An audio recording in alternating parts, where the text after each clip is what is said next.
আজকে মা বোনেরা সবসময় গাফলতির সহিত থাকে, নিজেরা পড়ালেখা করে নাই, নিজেরা তো মা বোনেরা গন্ডমূর্খ।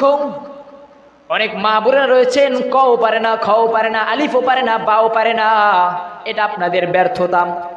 কিন্তু আল্লাহ তাআলা আপনাকে যে সন্তান দিয়েছে, এই সন্তানকে অনেক মা বোনেরা রয়েছেন জাহেল, মূর্খ, নেমুখ হারাম। এই সন্তানদেরকে যে শিক্ষা দিবে, এই শিক্ষাটাও তারা দিতে পারে না।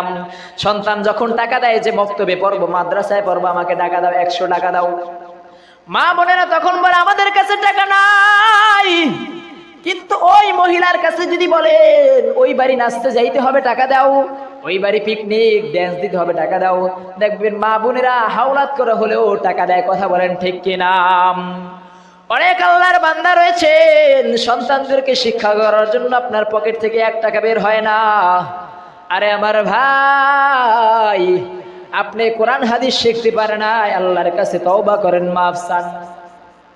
আপনি কোরআন পড়তে পারেন না, আল্লাহর কাছে মাফ চান। আপনার সন্তান আল্লাহ তাআলা দিয়েছেন নিয়ামত স্বরূপ।